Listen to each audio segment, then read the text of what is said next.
दोस्तों, स्वागत है हमारे YouTube चैनल में। आज के इस वीडियो में मैं आप लोगों को पाचन तंत्र बताने वाला हूं। इससे पिछले वीडियो में मैंने आप लोगों को यकृत तक बता दिया था, तो आज उसके आगे पढ़ेंगे। तो चलिए स्टार्ट करते हैं। आज का जो टॉपिक है वह है पाचन तंत्र में क्या है? पित्ताशय। पित्ताशय इसको इंग्लिश में कहते हैं गॉल ब्लैडर।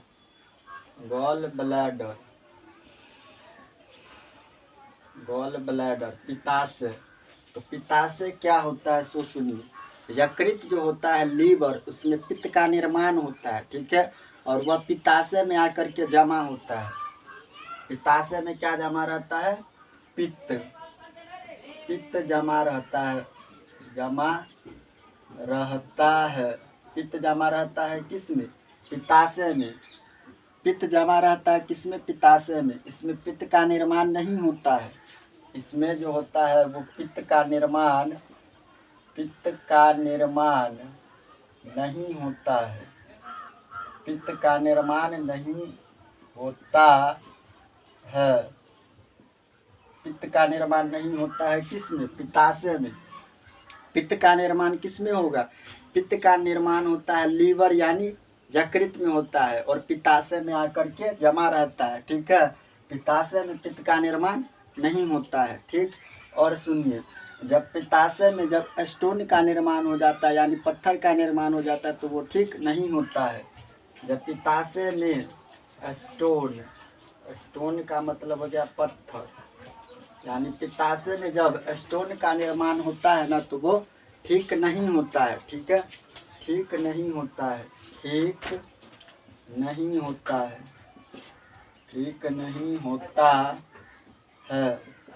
जब पित्ताशय में पित्त का निर्माण होता है तो वो ठीक नहीं होता है, जिस कारण पित्ताशय को काट करके हटा दिया जाता है। जिस कारण क्या किया जाता है? पित्ताशय को काट कर हटा दिया जाता है। क्या किया जाता है? काट कर हटा दिया जाता है। तो पित्ताशय को इंग्लिश में कहते हैं गॉल ब्लैडर। तो इसमें क्या होता है कि पित्त आकर जमा रहता है। पित्त का मतलब क्या हो गया कि बाइल आकर जमा रहता है। पित्त का निर्माण इसमें नहीं होता है। पित्ताशय में पित्त का निर्माण नहीं होता है, बल्कि यकृत में पित्त का निर्माण होता है। लीवर में यकृत में निर्माण होता है और पित्ताशय में आकर के यह जमा रहता है, ठीक है। और जब पित्ताशय में स्टोन का मतलब यानी पेट में जब पत्थर हो जाता है उसी को स्टोन कहते हैं। तो स्टोन पत्थर ठीक नहीं होता है किसमें? पित्ताशय में। जिस कारण डॉक्टर क्या करता है कि पित्ताशय को ही काट कर हटा देते हैं, ठीक है। उसके बाद समझिए, पित्ताशय जो होता है वो यकृत के ठीक नीचे होता है। पित्ताशय कहाँ होता है? यकृत के ठीक नीचे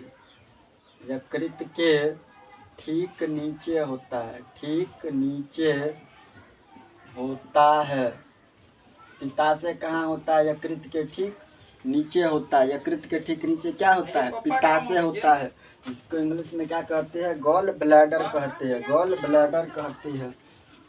उसके बाद पित्त जो है वो एंजाइम न होते हुए भी पाचन में सहायक होता है। पित्त एंजाइम न होते हुए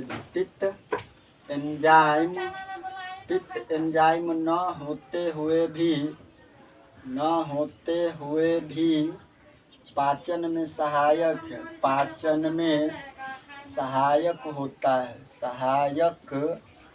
होता है। पित्त जो क्या है कि एंजाइम नहीं है, लेकिन फिर भी पाचन में मदद करता है। तो पित्त एंजाइम न होते हुए भी पाचन में सहायक होता है। और पित्त जो होता है वो भोजन को क्षारीय बना देता है। पित्त क्या करता है? पित्त जो होता है ना वो भोजन को कैसा बना देता है? भोजन को क्षारीय बना देता है। पित्त भोजन को क्षारीय बना देता है। पित्त भोजन को क्या कर देता है कि क्षारीय बना देता है। क्षार किसको कहते हैं? तो जिसका pH मान 7 से अधिक होता है उसे क्षार कहते हैं। तो पित्त जो होता है वो भोजन को कैसा बना देता है? क्षारीय बना देता है। क्योंकि पित्त क्या होता है? पित्त क्षारीय होता है। पित्त कैसा होता है? तो पित्त क्षारीय होता है, इसलिए यह भोजन को क्या कर देता है कि क्षारीय बना देता है। उसके बाद समझिए पित्त भोजन को क्षारीय बना देता है और पित्त का जो पीएच मान होता है वो 7.8 से लेकर 8.5 तक होता है। पित्त का पीएच मान कितना होता है? पित्त का पीएच मान जो होता है वो 7.8 से लेकर 8.5 तक होता है। पित्त का पीएच मान कहाँ से कहाँ तक? 7.8 से लेकर 8.5 तक होता है। और यह पित्त जो होता है वो भोजन में उपस्थित फैट यानी वसा को तोड़ देता है। पित्त क्या करता है? पित्त भोजन में उपस्थित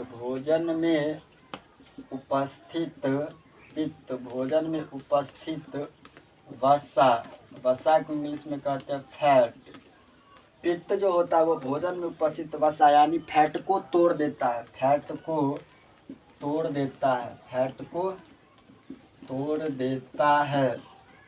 कौन? पित्त तोड़ देता है। कौन? पित्त तोड़ देता है। जिस क्रिया को क्या कहते हैं? जिस क्रिया को पाइसीकरण कहते हैं। जिस क्रिया को पाइसीकरण कहते हैं। जिस क्रिया को क्या कहते हैं? पाइसीकरण कहते हैं। अब इसको एक बार फिर से समझिए। पाचन तंत्र में जो आज का टॉपिक था वो था पित्ताशय के बारे में। पित्ताशय को इंग्लिश में कहते हैं गॉल ब्लैडर।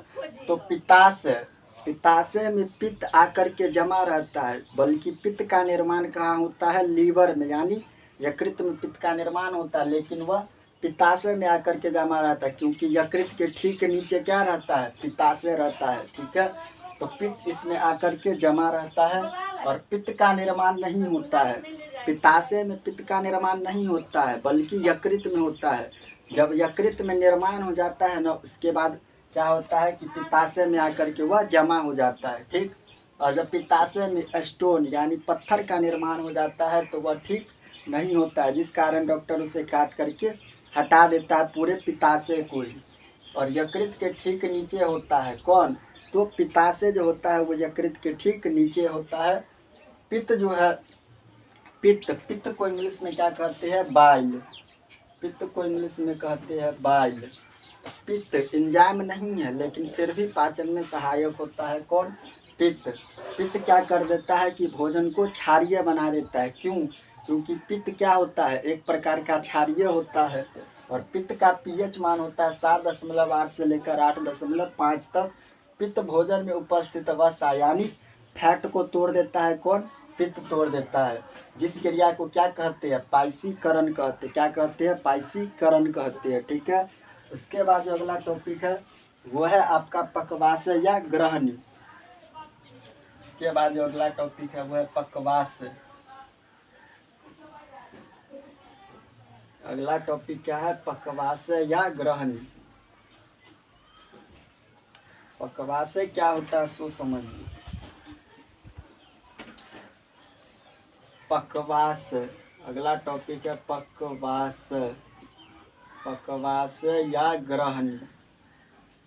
पकवास या ग्रहणी क्या है? तो पकवास जो होता है वो छोटी आंत का सबसे पहला भाग होता है। पकवास क्या होता है?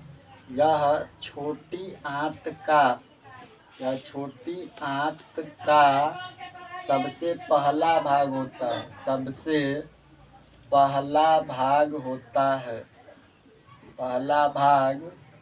होता है। यह छोटी आंत का सबसे पहला भाग होता है। ठीक है, अमाशय के बाद भोजन कहाँ चला जाता है? पकवास या ग्रहणी में। और यह छोटी आंत का पहला भाग होता है। अमाशय के बाद भोजन कायम ग्रहणी में आता है। अमाशय के बाद जब हमारे अमाशय में भोजन जो होता है वो कायम का रूप ले चुका होता है। छोटी आंत में आते आते कायम का रूप ले चुका होता है। तो अमाशय के बाद भोजन कहाँ आता है? कायम के रूप में छोटी आंत में आता है। छोटी आंत में आता है, उसमें पित्त मिलती है।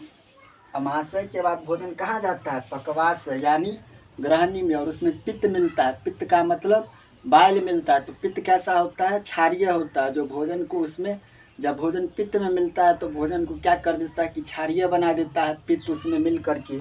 ठीक है, जो भोजन को क्या कर देता है? क्षारीय बना देता है। और ग्रहणी में किसी भी प्रकार का एंजाइम नहीं पाया जाता है। इसमें किसी भी प्रकार का एंजाइम नहीं पाया जाता है। इसमें किसी भी प्रकार का एंजाइम नहीं पाया जाता है। एंजाइम नहीं पाया जाता है। नहीं पाया जाता है।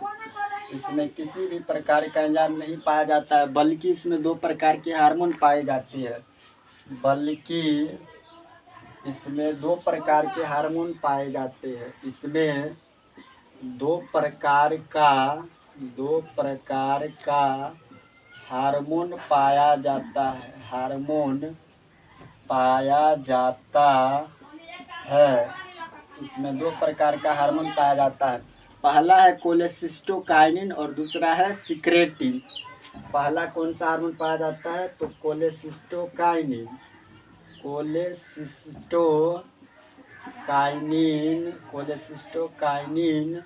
और सिक्रेटिन।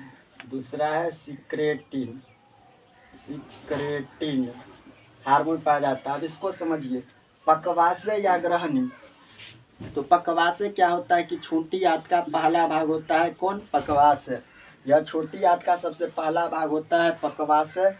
और पक्वाशय में किसी भी प्रकार का एंजाइम नहीं पाया जाता है। क्या नहीं पाया जाता है? एंजाइम नहीं पाया जाता है, बल्कि पक्वाशय में 2 प्रकार के हार्मोन पाए जाते हैं। पहला है कोलेसिस्टोकाइनिन और सिक्रेटिन। तो कोलेसिस्टोकाइनिन का काम क्या होता है? कोलेसिस्टोकाइनिन का काम है कि यह पित्ताशय को पित्त निकालने के लिए उत्तेजित करता है। यह क्या करता है? यह पित्ताशय को पित्त निकालने के लिए उत्तेजित करता है। पित्त निकालने के लिए उत्तेजित करता है।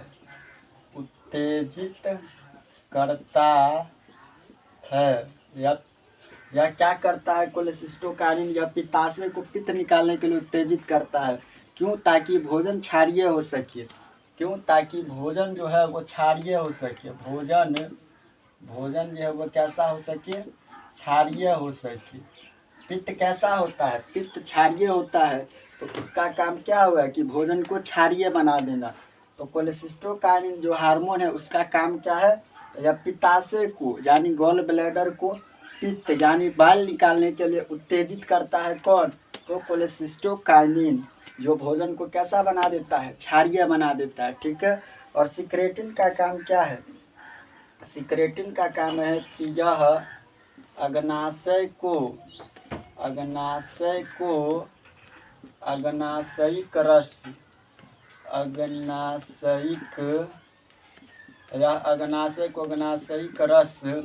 निकालने के लिए उत्तेजित करता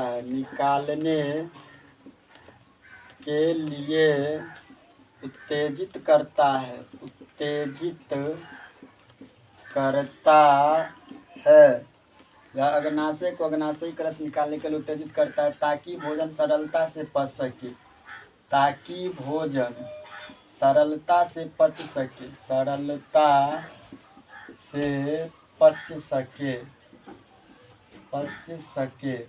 अब इसको समझिए, सिक्रेटिन का काम क्या है? तो यह अग्नाशय को, ठीक है, अग्नाशयिक रस यानी पैनक्रिएटिक जूस निकालने के लिए उत्तेजित करता है। कौन? तो सिक्रेटिन, ताकि भोजन क्या हो सके? सरलता से पच सके यानी आसानी से पच सके। यह अग्नाशयिक रस कौन निकालता है? सिक्रेटिन। और पित्त रस कौन निकालता है? पित्त कौन निकालता है? तो कोलेसिस्टोकाइनिन निकालता है। तो इसको समझ लिए। अब समझिए पक्वाशय या ग्रहणी। तो छोटी आंत का सबसे पहला भाग होता है पक्वाशय। ठीक है। इसमें किसी भी प्रकार का एंजाइम नहीं पाया जाता है, बल्कि क्या होता है कि ग्रहणी में 2 प्रकार के हार्मोन पाया जाता है। पहला है कोलेसिस्टोकाइनिन और सिक्रेटिन। कोलेसिस्टोकाइनिन क्या करता है कि पित्ताशय को पित्त निकालने के लिए उत्तेजित करता है ताकि भोजन क्या हो सके? क्षारीय हो सके। क्योंकि पित्त एक प्रकार का क्या होता है? क्षारीय होता है। और सिक्रेटिन, तो यह अग्नाशय को अग्नाशयिक रस निकालने के लिए उत्तेजित करता है ताकि भोजन सरलता से पच सके, आसानी से पच सके। उसके बाद अग्नाशय से 3 प्रकार के रस निकलते हैं। अग्नाशय अग्नाशय से 3 प्रकार के रस निकलते हैं। 3 प्रकार के एंजाइम निकलते हैं। अग्नाशय से 3 प्रकार के एंजाइम निकलते हैं, जिन्हें क्या कहते हैं? पूर्ण पाचक रस कहते हैं। जिन्हें क्या कहते हैं सामूहिक रूप से? पूर्ण पाचक रस कहते हैं। अग्नाशय से, जो हमारे अमाशय में अग्नाशय होता है, उससे 3 प्रकार के एंजाइम निकलते हैं, जिसे सामूहिक रूप से क्या कहा जाता है? पूर्ण पाचक रस कहते हैं। ठीक है, इसमें जो होता है पहला, वो होता है ट्रिप्सिन। पहला क्या होता है? ट्रिप्सिन होता है। ट्रिप्सिन का काम क्या है? यह प्रोटीन पेप्टोन को बदल देता है। किस में? पेप्टाइड में। यह प्रोटीन पेप्टोन को पेप्टाइड में बदल देता है। बदल देता है। यह प्रोटीन पेप्टोन को पेप्टाइड में बदल देता है। कौन? तो ट्रिप्सिन बदल देता है। कौन? ट्रिप्सिन बदलता है प्रोटीन पेप्टाइड को पेप्टोन में बदल देता है। ठीक है, और इसका एक ट्रिक होता है जिसको इंग्लिश में कहते हैं लैट, LAT लैट। इसका ट्रिक क्या होता है? इसको याद करने का एक ट्रिक है, वो है लैट, LAT लैट। L से होता है लाइपेज, A से होता है एमाइलेज, और T से होता है ट्रिप्सिन। T से क्या होता है? ट्रिप्सिन होता है। तो इन तीनों को सामूहिक रूप से क्या कहा जाता है? पूर्ण पाचक रस कहते हैं। इन तीनों को जो क्या कहते हैं सामूहिक रूप से? पूर्ण पाचक रस कहते हैं। पूर्ण पाचक रस कहते हैं लाइपेज, एमाइलेज और ट्रिप्सिन को। अब इस सब का काम क्या है उसको समझना है। तो एमाइलेज का काम क्या है? एमाइलेज का काम है कि यह स्टार्च, मंड को शर्करा में तोड़ देता है। कौन? एमाइलेज का काम क्या होता है? एमाइलेज का काम है कि यह मंड शर्करा को यानी स्टार्च को ही मंड कहते हैं। तो मंड को शर्करा में तोड़ देता है। तोड़ देता है मंड यानी स्टार्च। मंड को क्या कहते हैं? स्टार्च कहते हैं। मंड यानी स्टार्च को शर्करा में तोड़ देता है। कौन? एमाइलेज तोड़ देता है। उसके बाद समझिए लाइपेज का काम क्या है? तो यह पित्त द्वारा पाइसीकृत अम्ल को, लाइपेज का काम क्या है? तो यह पित्त द्वारा पाइसीकृत अम्ल जो होता है उसको ग्लिसरॉल और वसीय अम्ल में बदलता है। पित्त द्वारा पाइसीकृत अम्ल को, या पित्त द्वारा पाइसीकृत वसा को तोड़कर किसमें बदल देता है? ग्लिसरॉल और वसीय अम्ल में। किसमें बदल देगा? ग्लिसरॉल तथा वसीय अम्ल यानी फैक्ट्रिक एसिड में बदल देता है। कौन? लाइपेज।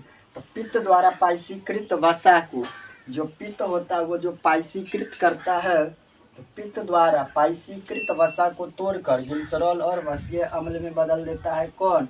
तो लाइपेज। पाइसीकृत वसा को तोड़कर ग्लिसरॉल और वसीय अम्ल यानी फैक्ट्रिक एसिड में कौन बदलता है? तो लाइपेज बदलता है। ठीक है, उसके बाद इसका जो ट्रिक होता है वो तो बता दिए, लैट होता है, LAT लैट। L से लाइपेज, A से एमाइलेज, T से ट्रिप्सिन, और इस तीनों को सामूहिक रूप से क्या कहा जाता है? पूर्ण पाचक रस कहा जाता है। ठीक है, और समझिए कि जेजूनम में पाचन की कोई क्रिया नहीं होती है। जेजूनम जो होता है, जेजूनम में पाचन की कोई क्रिया नहीं होती है, और ग्रहणी के बाद भोजन कहाँ जाता है? जेजूनम में जाता है। ग्रहणी के बाद भोजन जेजूनम में जाता है, उसके बाद इलियम में जाता है, क्योंकि जेजूनम में पाचन की कोई भी क्रिया नहीं होती है। अब इलियम क्या होता है उसको समझिए। इलियम क्या होता है, एक बार इसको फिर से रिवाइज कर देते हैं। पक्वाशय या ग्रहणी, तो छोटी आंत का सबसे पहला भाग होता है पक्वाशय, और इसमें किसी भी प्रकार का एंजाइम नहीं पाया जाता पक्वाशय में, बल्कि पक्वाशय में दो प्रकार के हार्मोन पाए जाते हैं, कोलेसिस्टोकाइनिन और सिक्रेटिन। कोलेसिस्टोकाइनिन पित्ताशय को पित्त निकालने के लिए उत्तेजित करता है ताकि भोजन क्षारीय हो सके, भोजन क्या हो सके, क्षारीय हो सके, क्योंकि पित्त क्या होता है, क्षारीय होता है। और सिक्रेटिन या अग्नाशय को अग्नाशयिक रस यानी पैनक्रिएटिक रस निकालने के लिए उत्तेजित करता है ताकि भोजन सरलता से पच सके, यानी आसानी से पच सके।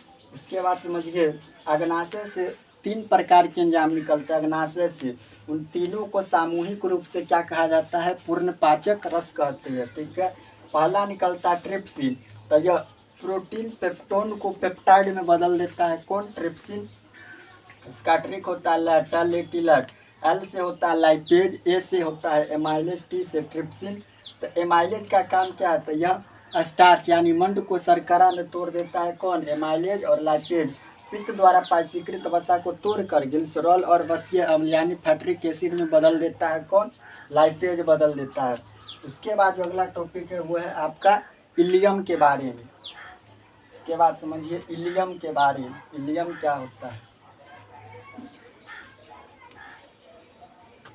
इलियम, यह छोटी आंत का सबसे अंतिम भाग होता है। कौन, इलियम। इलियम जो होता है वो छोटी आंत का सबसे अंतिम भाग होता है, इलियम। इलियम क्या होता है सो सुनिए। इलियम जो होता है, इलियम इलियम इलियम जो होता है वो छोटी आंत का सबसे अंतिम भाग होता है। छोटी आंत का सबसे अंतिम भाग, सबसे अंतिम भाग होता है, भाग। इलियम क्या होता है, तो यह छोटी आंत का सबसे अंतिम भाग होता है। कौन, इलियम होता है। ठीक है, और इसमें भोजन का पाचन और अवशोषण दोनों होता है। इसमें क्या होता है कि भोजन का पाचन तथा अवशोषण, पाचन तथा अवशोषण दोनों किस में होता है, इलियम में होता है। भोजन का पाचन और अवशोषण दोनों इलियम में होता है। यहाँ से कई प्रकार के आंतरस निकलते हैं, आंतरस निकलता है। इन सभी को क्या कहते हैं, सक्कस इंट्रिक्स कहते हैं। तो इलियम में कई प्रकार के आंतरस निकलता है, उन सभी को क्या कहते हैं, सक्कस इंट्रिक्स कहते हैं। उसके बाद समझिए, छोटी आंत का अंतिम भाग इलियम होता है। ठीक है, और इलियम में एक काटिनुमा रचना पाई जाती है, इलियम में उंगली जैसी रचना पाई जाती है। इसको समझिए नोट में। इलियम में क्या होता है, इलियम जो होता है वो छोटी आंत का सबसे अंतिम भाग होता है। कौन, इलियम। और इलियम में भोजन का पाचन भी हो जाता है और जल का अवशोषण भी हो जाता है इलियम में। और इलियम में क्या होता है कि उंगली जैसी रचना पाई जाती है। इलियम में उंगली जैसी रचना पाई जाती है, रचना पाई जाती है, जिसे विलाई कहती है, जिसे विलाई कहते हैं, जिसे क्या कहते हैं, विलाई कहते हैं। और विलाई का काम क्या होता है कि यह चूसने यानी अवशोषण का कार्य करता है। यह चूसने यानी अवशोषण का कार्य करता है। अवशोषण का कार्य करता है। कौन, विलाई। तो चूसने तथा अवशोषण का कार्य करता है। कौन, विलाई, चूसने का कार्य करता है। उसके बाद आता है आपको बड़ी आंत यानी लार्ज इंटेस्टाइन। बड़ी आंत क्या होता है सो सुनिए। बड़ी आंत, इसको इंग्लिश में कहते हैं लार्ज इंटेस्टाइन। बड़ी आंत क्या होता है सो सुनिए। तो बड़ी आंत में जो होता है, इसमें भोजन का क्या होता है, पाचन नहीं होता है। इसमें भोजन का पाचन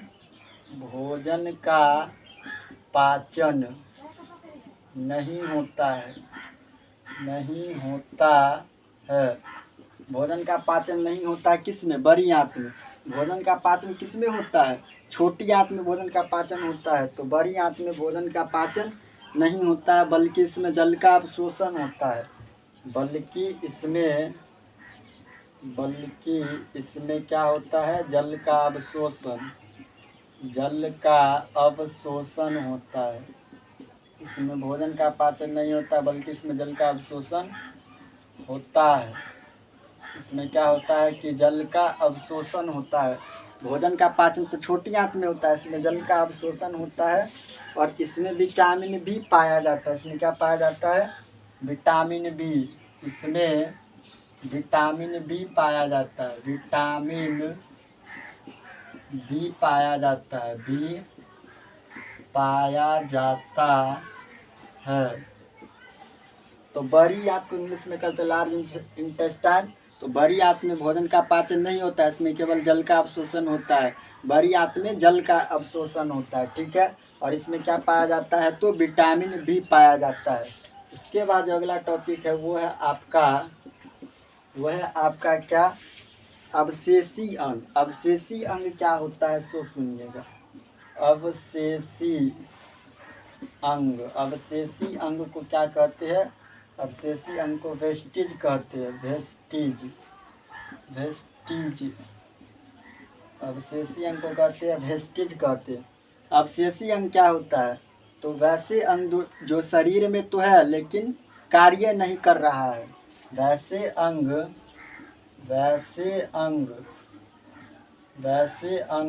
जो शरीर में है लेकिन कार्य नहीं कर रहा है,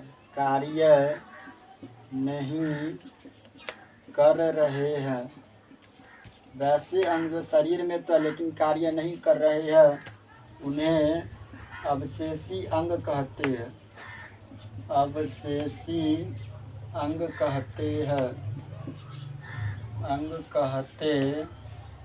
हैं। अवशेषी अंग यानी वेस्टिज क्या होता था, वैसे अंग जो हमारे शरीर में है लेकिन काम नहीं कर रहे, उसे अवशेषी अंग कहते हैं। जैसे कर्णपल्लव, जैसे देखिए, जैसे में मोलर,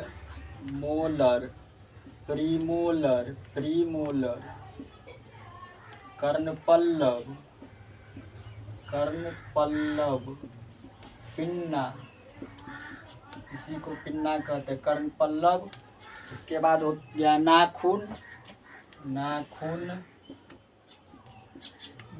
हो गया। उसके बाद बाल, नाखून, बाल आदि, ये सब क्या है, अवशेषी अंग है जो हमारे शरीर में तो है लेकिन काम नहीं कर रहा है। तो इन सभी को क्या कहेंगे, अवशेषी अंग कहेंगे।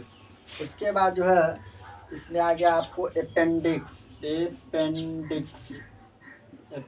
भी क्या है, एक अवशेषी अंग है। उसके बाद अगला टॉपिक क्या है, इसमें पाचन की क्रिया जो है ना, वो एक जल अपघटन की क्रिया है। पाचन की क्रिया क्या है, एक जल अपघटन क्रिया है। पाचन की क्रिया जो है, क्रिया एक जल अपघटक क्रिया है,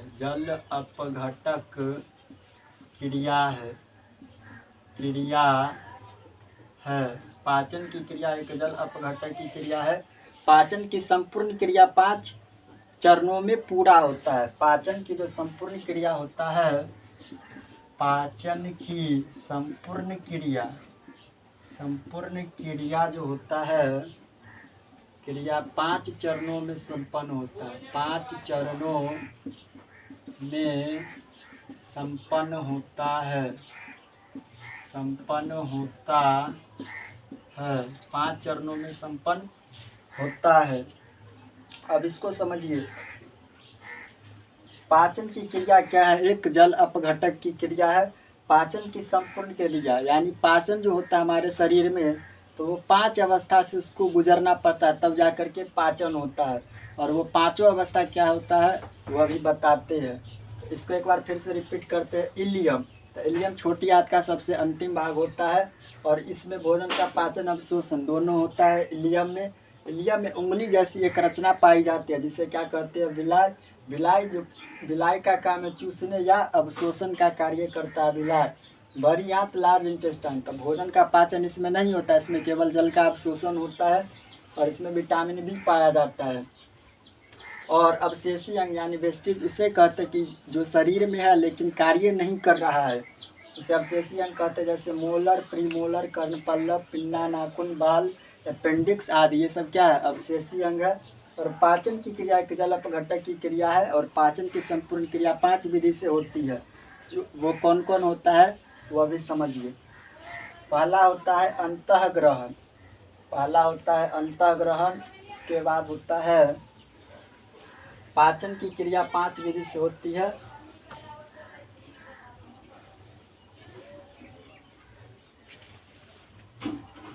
अंतःग्रहण, पाचन, अवशोषण, सांगीकरण और मल परित्याग।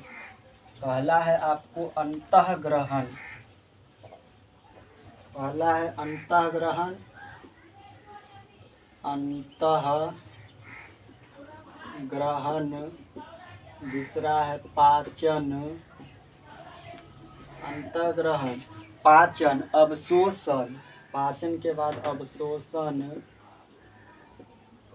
अवशोषण। चौथा है स्वांगीकरण, स्वांगीकरण।